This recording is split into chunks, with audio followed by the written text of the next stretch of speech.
We can now focus on making each individual slide look great. PowerPoint offers a number of tools to alter the appearance of text, lines, and other shapes. We can add shadows, glowing edges, reflections, and more. And if we don't overdo things, the result is a polished, professional look. Let's start by touching up our slides, like our new warehouse photo, slide number 11. In Slide Sorter View, I can double-click to access the slide. Here we see the text, New Warehouse Photo. It's in dark blue over a blue sky, and that's going to make it hard to read. Let's make it stand out. If I click inside the text, my cursor blinks inside the word warehouse right now, and if I make any changes, only the word warehouse will be modified. Instead, I'm going to click again, but this time on the boundary of the text box. Any changes I make now will apply to the entire text box. I want to go a little fancier than the standard font settings, so I'm going to access the Drawing Tools Format tab, and then pull down the Shape Styles gallery. Notice that the colors available to me in the gallery are linked to the theme colors that we set earlier in the Design tab. As I hover over the choices, I can apply a variety of different colors, foreground and background, plus other aspects like the bevel, the shadow, and the reflection. If I'm happy with any of these, great, I can select it and move on. After doing that, I can resize the text box, move it around. I can pull down the Text Fill, Text Outline, Text Effects menus, or Shape Fill, Shape Outline, and Shape Effects menus to give this an even more customized look. Let's try this in our next example. We'll leave this as it is and move on to slide number 10.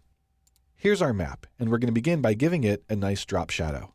I'll select the map graphic, and from Format, choose Picture Effects, Shadow, and then choose any of the directions that I want. You can see that there's barely any difference, so I'll click here to add the shadow, and then pull the menu down again and choose Shadow Options. In the Format Picture dialog box, I can adjust things like the distance, angle, and blur of my new shadow. If I make it a little bit less transparent, it'll be darker, and I can also make the size smaller or bigger. Clicking Close returns me to the slide. Now let's make our pushpin stand out a little as well. I'll click on one and pull down the same menu, Picture Effects. Let's see how this looks with a glow. The glow menu is going to give me the same color choices that we have in our color palette. If I don't like any of these, I can choose More Glow Colors and pick something else, like yellow or white.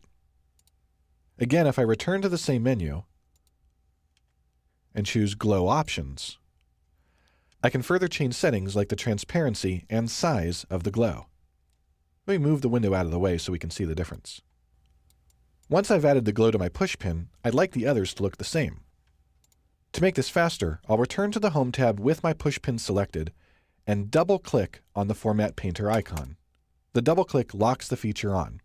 Now I can just click on each pushpin to apply the changes. When I'm done, I can click anywhere outside or press Escape. Slide number 7 has a quick little adjustment we need to make. The photo on the left could really benefit from a nice vertical line stretching from the top to the bottom. From the Home tab, I'll click on the line icon in the Drawing group. Position my mouse right about here and drag straight down. If you have trouble making a straight line, hold down the Shift key and PowerPoint will lock it in as a straight line. Let go, and now return to the Drawing Tools Format tab to adjust the outline's characteristics.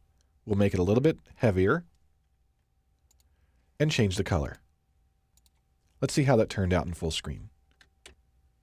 Finally, we're going to play with a little transparency, and we'll do this on slide 24. In this slide, we want the numbers for the R4000 series to stand out. The colors and everything that you see here were created using the actual table formatting properties. I'm going to select the entire row and get rid of it. We'll go to Design, Borders, and choose No Border, Shading, and choose No Fill. When I click away, that's been reset. To make this stand out, I'm going to create a rectangle around the entire row. With the rectangle in place, I want to make it transparent. So I'll select Drawing Tools Format, Shape Fill, and under Fill Colors, I can add the transparency. We'll try it at about 25%. Definitely not enough. We'll pull down the menu again And this time we'll try it much more at about 80%. And there's our new transparent rectangle around the row. Let me click on it and make one more modification. With the shape selected, I'm going to go to the Drawing Tools Format tab, choose Edit Shape, Change Shape, and then I'm going to try out the rounded rectangle instead. That looks quite a bit better. Again, you don't want to overdo it using these features, and you want to maintain consistency. For example, if I decided to use another full screen picture, like the one on slide 11, I would use the exact same formatting. I'd probably even create a new layout just for that style, but we'll discuss that shortly. Let's move on to some text-specific changes that we can make.